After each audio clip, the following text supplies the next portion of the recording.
welcome to this episode of the Clarendon Chronicles podcast. My guest today is Professor Jonathan Passmore. Professor Passmore is a UK-based Chartered Psychologist with a background in both consulting and academia and an accredited Coach and Supervisor as well. He holds 5 degrees, including an MBA and a Doctorate in Occupational Psychology and 3 professional qualifications. His doctoral research focused on coaching relationships and coach behaviours and led to the development of the integrated coaching model published in 2007. He holds professorship titles at Henley Business School, University of Reading, UK, where he's now the Professor of Coaching and Behavioural Change, and also the University of Évora in Portugal. In industry, he previously worked for PriceWaterhouseCoopers and IBM Business Consulting before setting up his own consulting firm, which he sold in 2017. And he is now Senior Vice President at EZRA Coaching. He has published widely over the last 30 years with over 100 peer-reviewed papers and 40 books, with these ranging from coaching to mindfulness and from change management to leadership. He is an active speaker, committed to supporting the development of others, and has also delivered over 300 conference papers to audiences across the globe. Jonathan has won several international awards, including the Association for Coaching Global Award 2010, the British Psychological Society Coaching Research Award 2012, the Association for Business Psychology Chairman's Award for Excellence 2015, and Best Article 2019 Coaching at Work. Professor Passmore is listed in the Thinkers 50 Marshall Goldsmith Top 8 Global Coaches and the Global Gurus Top 30 Thought Leaders. Jonathan, what an introduction. So much to speak about. Thank you so much for joining me today. I'm incredibly excited to learn about your particular approach to coaching and understand more about the work that you're doing. Jeremy, it's a pleasure to join you today. And from that introduction, it does sound as though I don't get out very much. It's probably true. So much to talk about, Jonathan. You've worked for global consulting firms, held senior leadership positions as a board director, created a startup business, building a multi-million-pound enterprise. You bring all of that experience to working with senior managers, clinicians, celebrities, politicians, UK cabinet members. Perhaps can I ask you to help the listeners understand, Jonathan, your particular approach to coaching and psychology, and perhaps reference how that may have changed over the last 2 decades, given that coaching is still a relatively young industry. Wow, there's a lot of territory there.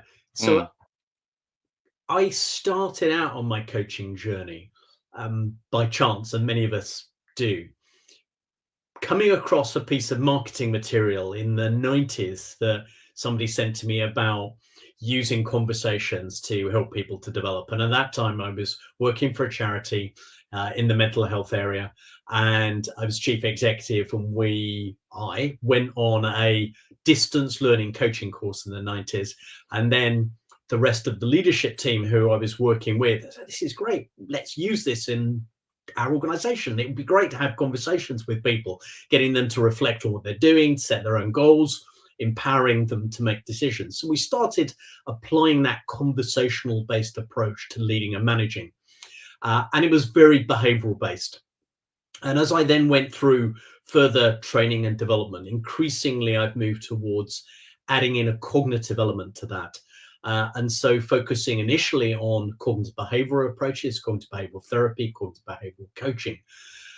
And then during the 2010s have been increasingly interested in the power of third wave cognitive behavioral approaches as defined very widely. So I've added to my own practice acceptance and commitment coaching, compassion-based approaches, motivational interviewing.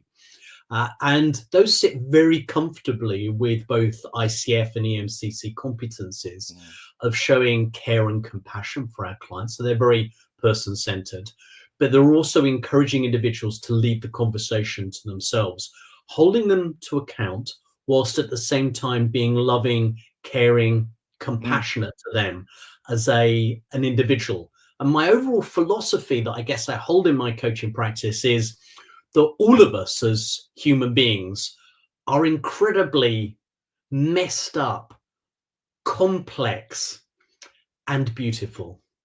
And if I hold that in my mind, those simple ideas, then it's about working with each unique individual with all that complexity, messiness, and beauty to help them to make one step forward. That's really insightful for me as a coach as well. Given that some of the things that you described there, I recognize when working with senior executives and leaders about leaders of today being much more compassionate and much more influencing, perhaps, than the command and control of 20, maybe 30 years ago. So, but without wishing to summarize and oversimplify some of the issues that you described there, we're all complex. Are there some, given our audience, are there some very common areas and themes that are prevalent within leaders and entrepreneurs, I guess, complexities, failures even? Are there some real themes that come across to the people that you work with time and again? So I think the first thing that I would pull out from that is individuals have all made mistakes in their careers. They've all done things that they look back and think, I shouldn't have done that. So I think that's a very common theme. I think a second common theme is that there are many individuals who feel that they are not worthy of the role that they hold. They're not capable of delivering of that, and that there is a vulnerability. And I think the third thing is that expresses itself, both of those aspects express themselves in emotive aspects that are often hidden. So we don't see the emotion, we don't see the vulnerability, and we don't see the mistakes.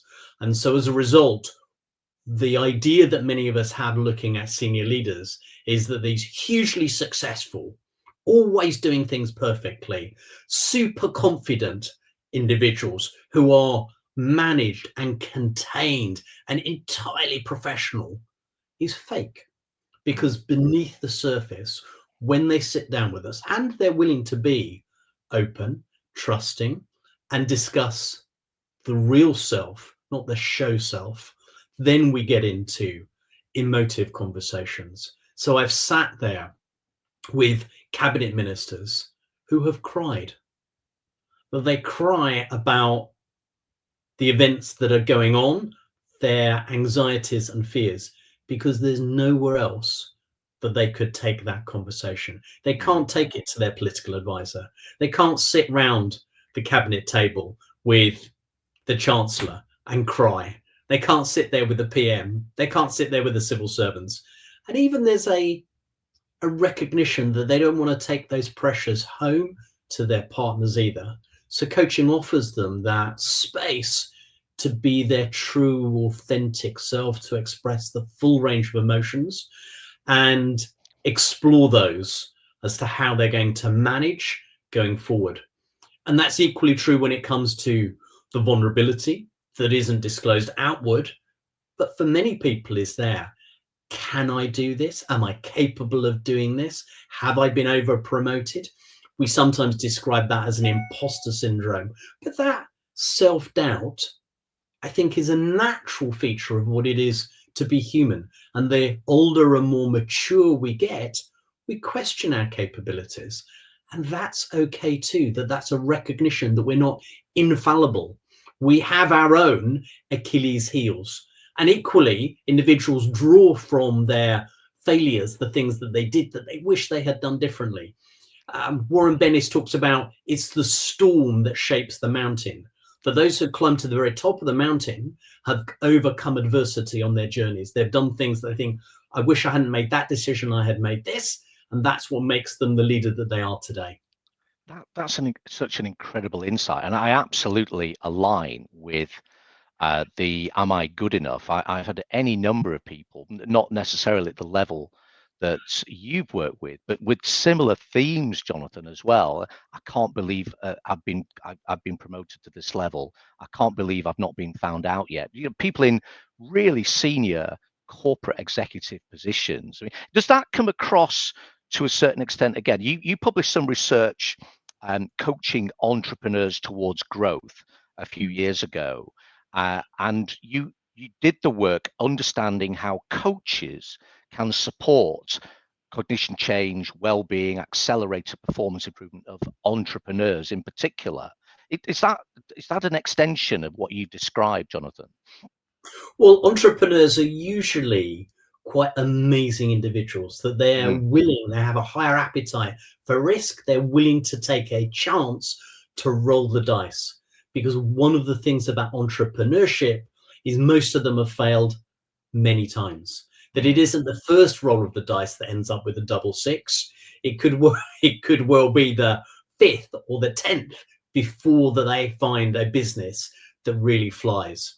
And in those individuals, it's having that resilience, it's having that confidence that, okay, we've tried this, I'm going to put that away, I've tried that for a year, I thought it was a great idea, it isn't sticking, on to the next one. And to then find a great idea that catches a wave and to keep going with it to make it a success, or to make the decision, do you know what, I'll put that to the side, now I'll find the third one or the fourth one or the fifth one. So what individuals who are coached there, it isn't the resilience, those individuals usually have that. It often isn't the vision, that they are frequently, from my experience, great at spotting what is going to be tomorrow's hot topic. And it isn't the same topic that everybody else is picking. So at the moment, here we are in the end of 2024, people might be listening to this in early 2025, and everybody, every man, woman, and their dog are setting up AI chatbots. So it has become the thing. I would suggest that at the moment, every week, I get someone from my network telling me that they're doing this. So suddenly, what was quite entrepreneurial 18 months ago is a very crowded swimming pool. Now, maybe some of those could be successful, will generate revenue, but it's too crowded a space. And what great entrepreneurs do is spot the gaps in the market. AI chatbots is not the gap in the market, but is a product that individuals need. And they think about this, they build that, they have the resilience. So where coaching often comes in is helping those individuals with the business maturity. They're often very visionary, but they're maybe less good at the operational side. How do they monetize the idea that they've got? So helping them think through some of those aspects. They might be highly individually driven, but that has consequences for the relationships of the team that they're building. So it's all about the vision, and it isn't about bringing and building a team to enable them to succeed. So helping them to think about those aspects. And also, they're often very passionate. So they believe 100% in their idea. But what about the risks? How do you manage, identify first, and mitigate and manage, secondly, the risks that are in that business? And part of those risks are about funding. How do you manage the cash that you've got? How do you bootstrap, first of all? How do you get your first funding round?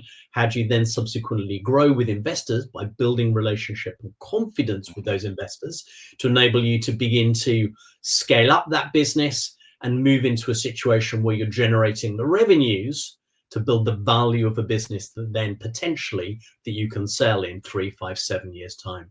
And those are some of the issues that I found frequently come up in those entrepreneurial coaching conversations. Great advice, Jonathan, because I'm actually working with a couple of relatively small scale entrepreneurial founders at the moment. One touching on AI in particular, but I think I see that as well. In particular, going back, you and I probably both remember the .com and the biotech booms of the late 90s and early 90s. And again, everybody was producing some kind of biotech solution in the early 90s. And of course, it didn't quite work out that way. Jonathan, I'm a practicing coach as well. And I often receive challenge if I'm working with people who are potentially thinking about coaching. And the legacy opinion being that, well, what are the benefits of coaching? Because I might already be a chief executive officer. I might already be a C-suite officer. I might be a chair. I might be a leader. I might have already found a business that I built and grown and maybe exited. How do you convince people that coaching can still be a benefit when across the table is potentially an already successful person? How does coaching benefit those people? I find that if I have to convince people of the Mm, benefits of coaching, those are not the clients that I want to be working with. yeah, That if I'm trying to sell coaching, this is going to be great for you, then yeah. I'm always going to be pushing that rock up the hill. I like an easy life. So I want to work with clients whose rock is already at the top of the hill. And my job is to work with them to guide the boulder down the hill without it having too many bumps and bounces. So that motivation, the intrinsic motivation, is already in that individual. And working at the most senior level, what I find is the value of coaching is that sounding board. It's an opportunity for that individual to rehearse the arguments, to Mm, have someone hold their feet over the fire around a proposal, topic, idea that's currently being discussed, to help them think it through multiple lenses, multiple perspectives. How's that going to play out in terms of investors? mm, What are the media going to say about this? What are some of your critics going to say about it? So thinking those issues through in a supportive, confidential conversation where I don't have a vested interest, financially or otherwise, in that business. So I'm able to be highly challenging, highly critical, able to hold the feet over the fire. And when that individual, who is already robust and resilient, has developed those skills because that's helped them to succeed, my job is to then, as they struggle against the challenge, mm. struggle against the feet being held over the fire, is to move the chair closer to the fire. Because I guess in those conversations, that's where the new insight comes. And that helps them when they step out of that confidential conversation to have the arguments, to see the other side, that helps them make the right decisions, build the right relationships, manage the risks to implement the decisions that are currently on their mind. And one of the things that I find particularly important for those individuals is the importance of bringing a systemic perspective, Mm, thinking beyond the immediate individuals who are involved. What's the finance director going to say? How are operations going to be able to develop their teams to implement the new structure? But then think about the wider system. Who else is going to be impacted? What's the longer term view on the brand?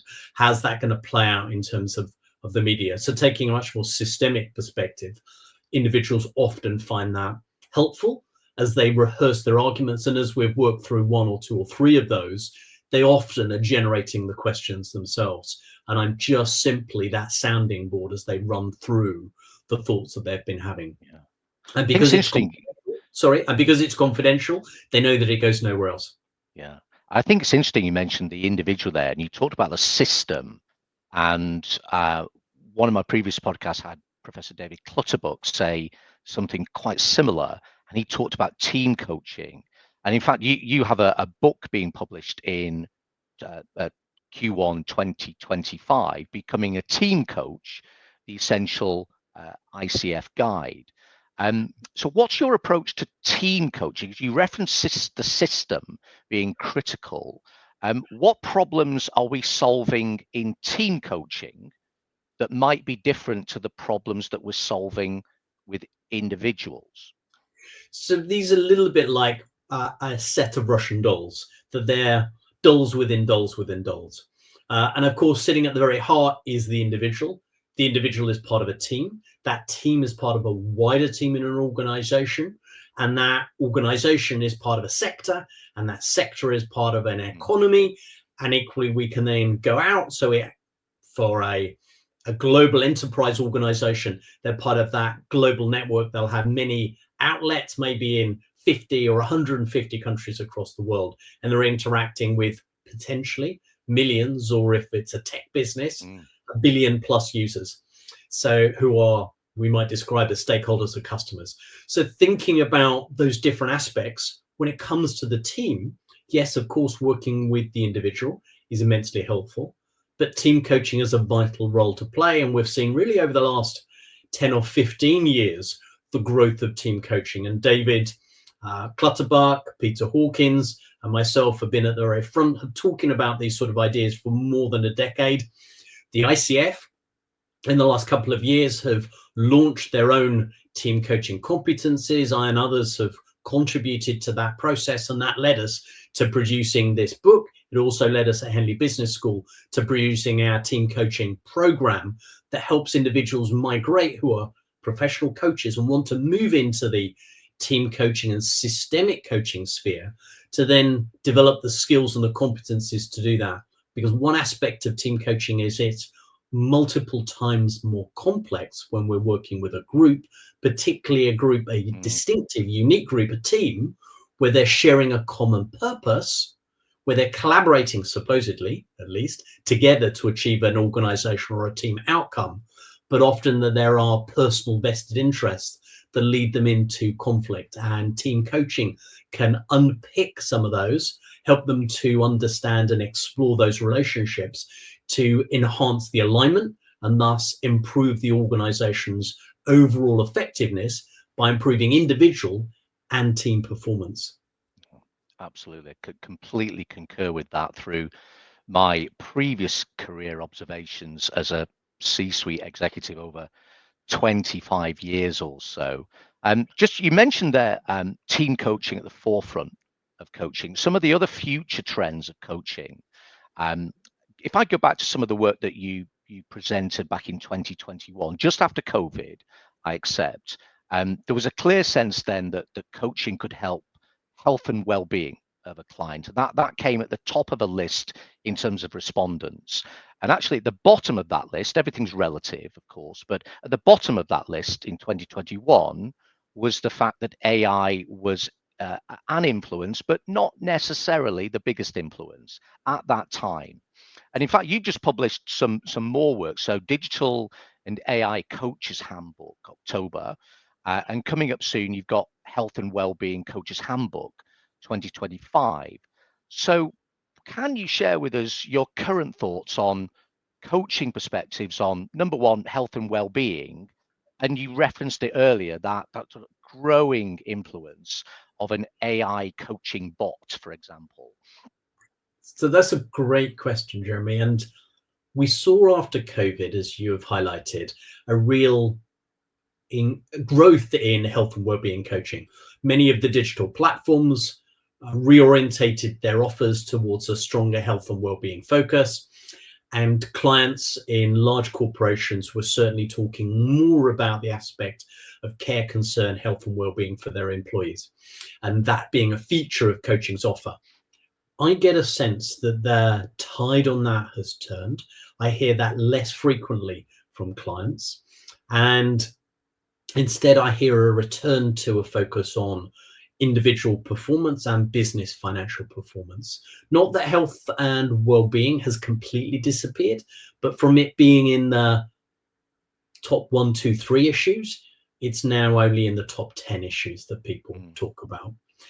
And as a psychologist, as somebody who is fundamentally interested in human well-being and human happiness, I think that that's a mistake. I think it would be great to hear organizations, HR professionals, and coaches focusing more on well-being. Why do I think that that's important? So for a number of reasons, from an organizational perspective, if your employees are mentally and physically well, that will aid their performance.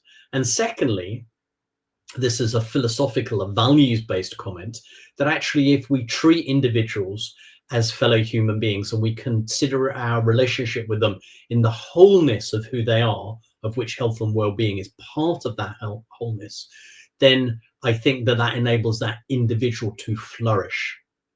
So I would like to see health and well-being higher on the agenda. We started that project back during the COVID period in 2021, as I started to think about, okay, what would be a suitable topic. as by the time the book emerges, these things often take us 2 or 3 years from concept to physical book in your hand. It slipped down the agenda. I hope that we will see it come back up the agenda, and I hope that it won't take another global pandemic to do that. We are certainly focusing, if we compare maybe 30 years ago, we're focusing more than we were 30 years ago. We're just not focusing as much as we were 3 years ago. When it comes to digital, again, that was a trend that was starting to happen. We started with a book that was about digital coaching. I thought AI coaching at the time, because it was script-based when we started that book, again, back in 21, was not going to be something that really was going to be of significant change to the industry, probably until the mid-2030s. So my prediction was, and I was saying, and there's probably a podcast down there somewhere of me saying, in 2035, we will probably have an AI bot that looks like the president of the United States. And you can look on and there's the avatar of that individual, sounds like them, but it's driven by AI. But that has happened far more quickly than we could have imagined. OpenAI's tool has changed the tide, and that tide is now coming in very rapidly. And we're seeing AI influencing not just coaching, but the whole of the world of work, learning and development, as well as digital assistants, digital twins are beginning to be talked about. And I can see in 3 or 5 years, the world of work looking very different to how it is now. So we added AI into that book. Someone asked me earlier today, how long is that book going to be current? Of course, the pace of change is so rapid, we'll probably need to come back in 2 or 3 years' time to review that, because the tools and the techniques and the sophistication of that software will have made strides compared to what human coaching has done. So at the moment, a recent study, it's just currently in review for a journal, compares human versus AI coaching. And what we broadly found was, while AI coaches were able to deliver at ACC level, some elements of PCC against the ICF competencies, so competency level, they were okay. When it came to the human response to those, humans in the main preferred humans to have conversations with. It wasn't universally true. There were some humans who preferred the AI, but in the main, most humans preferred humans. The question then becomes, how quickly will humans evolve? Well, we're going to evolve quite slowly. How quickly will AI evolve? Probably AI will surpass us in its ability to have conversations. Whether that will take to 2035 or whether that will happen by the end of 2025, who can say? But certainly that technology is learning far more quickly than we are and will outpace us in having developmental conversations at some time over the coming weeks, months, or years.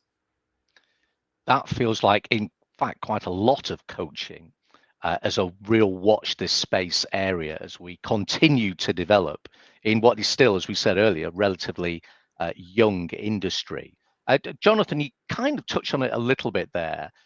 One of the particular areas that I'm very interested in, I did it as part of my research project in doing a master's in coaching and mentoring, was understanding the evaluation of the impact of coaching. And I particularly chose that because there wasn't a consensus, and I don't still think there is a real consensus.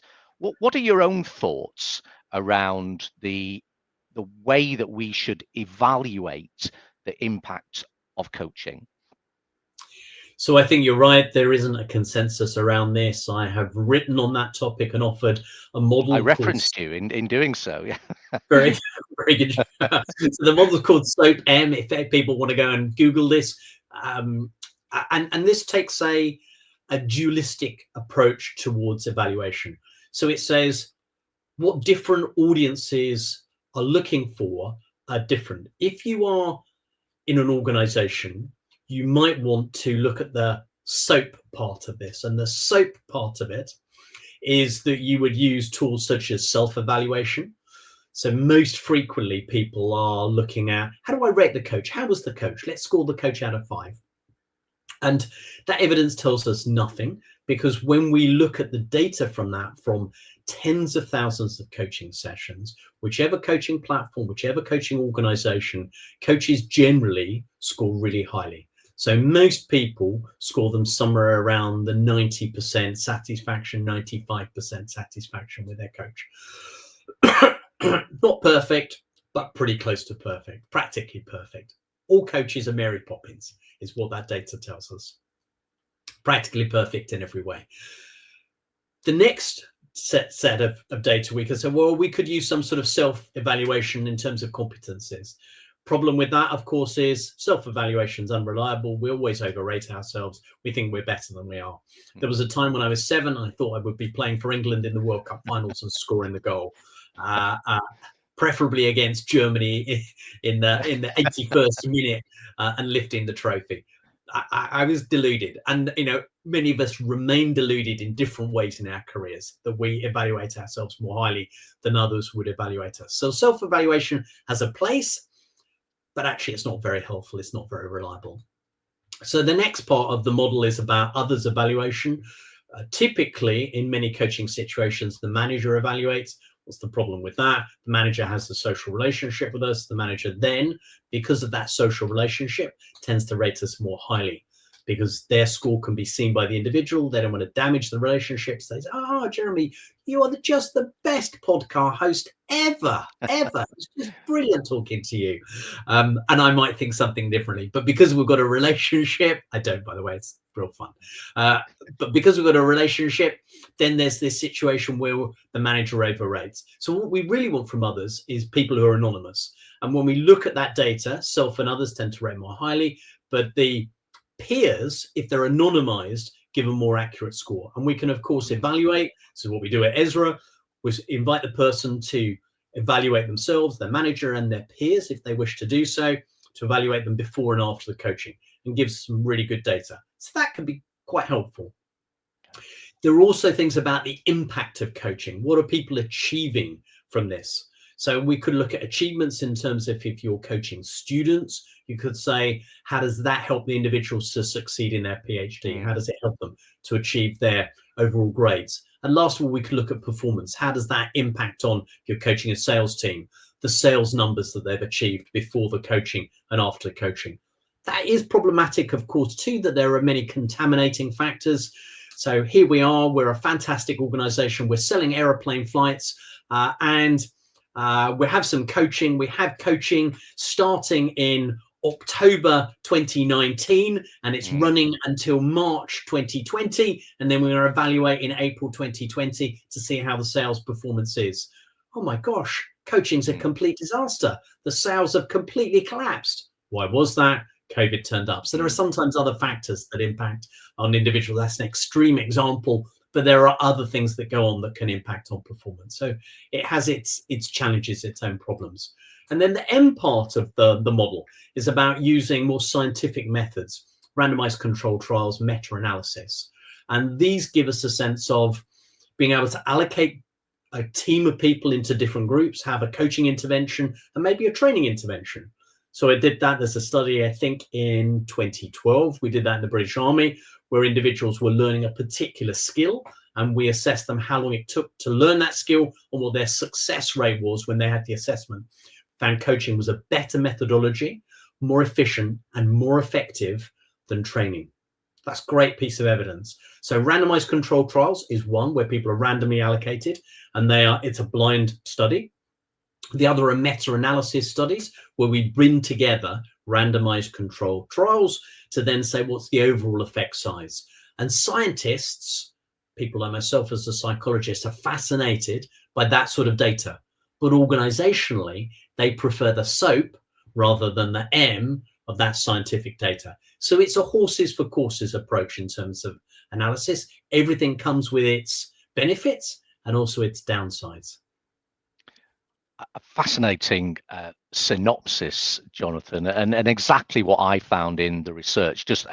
My literature review could have been absolutely huge. So thank you for explaining that. Finally, Jonathan, perhaps could you tell the audience just a little bit more about your work at Henley Business School as Professor of Coaching and Behavioural Change, and what publications, articles, speaking events have you got coming up in 2025?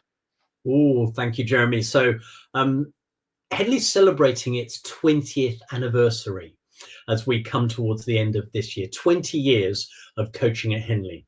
And that started with one of my colleagues, Patricia Bosson, who had a vision about how coaching needed to move from being just a skills-based approach to being something which was a profession, something which could be accredited by a university-level qualification.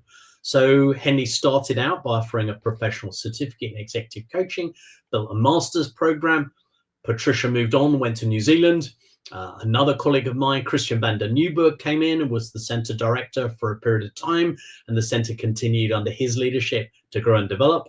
I was there for a period, and we extended our programs through accreditation, through internationalization, adding team and supervision programs. And then my role has now changed towards being much more focused on writing and research, and the administration and the leadership of the team's passed on to one of my colleagues, Rebecca Jones, who's now leading all that set of programs. And as we look back on that 20 years, Henley has really contributed, I think, a lot to the science and research and a lot to the teaching, helping us to professionalize coaching. So what's coming next? Well, quite a lot. I've got a number of books that are coming out, as you have mentioned very kindly, Jeremy. Thank you for the plugs. A book on health and well-being that's coming out in the early part of next year, 2025. A book that's coming out on team coaching and the ICF competencies that's coming out in early 2025. I think that's out in January. I've got 3 other book projects that are on the go with fabulous colleagues. I won't go to too much detail, but just a hint, one is on working on the outdoors, so outdoors coaching and coaching with nature and climate. Another book that's looking at the evidence and science. So this is really updating the Wiley-Blackwell handbook that I did, 250,000 word. It's a tome. And that book, I think, came out in 2012. So we're bringing the science up to date in a new book. Again, substantial and very academic in its nature. So suits some people, but not other readers. And then I have another book that's really exciting, has been an international collaboration and is looking at leadership, but leadership through a very different lens, a non-Western lens. So what does leadership look like in different parts of Africa? What does leadership look like in different parts of Asia? What are Indigenous and First Nation people's perspectives on leadership? So I've been collaborating with a global team of leadership development people from across the globe. And we hope to be bringing that book out probably in late 2025. And then there are a host of research projects, I think 20 plus research projects that are on the go, some randomized controlled trials, some qualitative research papers that gradually I'll be publishing. And if people connect to me on LinkedIn, I usually publish the study there. And I also publish it on my website. So if people want to go and visit that, jonathanpassmore.com. I'd like to give stuff away because my focus is on how do we build the very best coaching capability in organizations, in individuals. So sharing knowledge is a great way of doing that. And I encourage other colleagues who, like yourself, who have done great research, get it out there, share it with people, pop it on your website, and that builds the science of our profession. And I can confirm that, Jonathan, having looked at your work. It doesn't sit behind any kind of paywall. It doesn't sit behind any kind of entry point, which makes it very difficult to get to it. And in fact, your Wiley-Blackwell work was the work that I referenced in my own work. Jonathan, that's been absolutely fascinating. I know that the audience today will have learned a huge amount, even though I know we've only touched the surface in that relatively short tour of your work in coaching and psychology. So thank you so much for what I know is an incredibly busy schedule. Thank you so much for generously giving your time today. Really much appreciated. Jeremy, it's been a real pleasure. I have enjoyed it. And I hope people connect and enjoy your podcast. Thank you very much, Jonathan. And that's the end of this Clarendon Chronicles podcast. Until the next one, bye for now.